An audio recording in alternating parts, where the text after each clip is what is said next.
Et si l'humanité n'était pas née par hasard? Et si nos premiers créateurs n'étaient pas des dieux, mais des visiteurs venus des étoiles?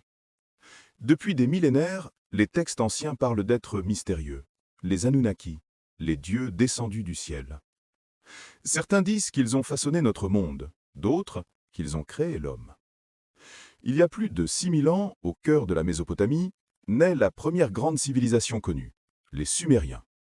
Dans leurs temples, dans leurs tablettes gravées d'écritures cunéiformes, ils racontent l'histoire des Anunnaki, ceux qui sont descendus du ciel sur la terre.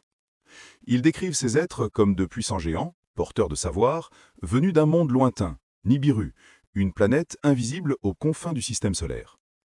Selon les anciens récits, les Anunnaki seraient venus pour extraire un métal précieux, l'or.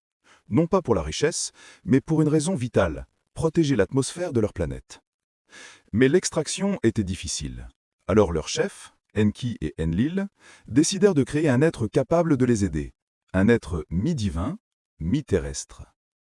Les tablettes sumériennes décrivent un acte d'ingénierie génétique.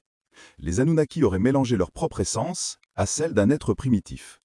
Ainsi serait né l'Adamu, le premier homme, non pas créé à l'image de Dieu, mais à l'image de ceux venus du ciel.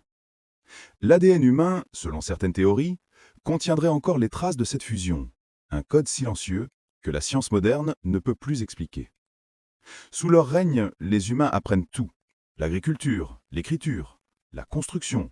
Les rois sumériens affirment descendre directement des Anunnaki. Dans les mythes du monde entier, on retrouve la même histoire, des dieux venus du ciel enseignant aux hommes la civilisation. En Égypte, en Inde, en Amérique, les légendes convergent.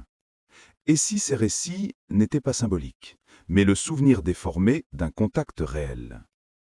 Mais les textes racontent aussi un conflit. Les Anunnaki se seraient divisés. Enlil voulait détruire l'humanité, trop rebelle. Enki, lui, voulait la sauver.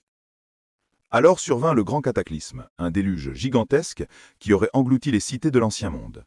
Un événement que l'on retrouve dans la Bible, le Coran et d'innombrables mythes.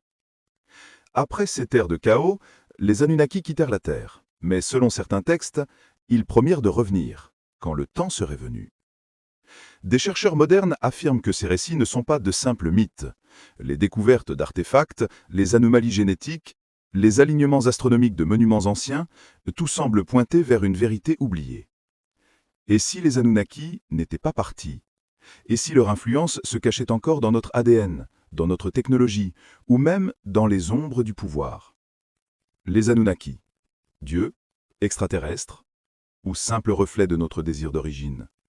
Peut-être ne saurons-nous jamais la vérité, mais chaque question que nous posons nous rapproche un peu plus des étoiles.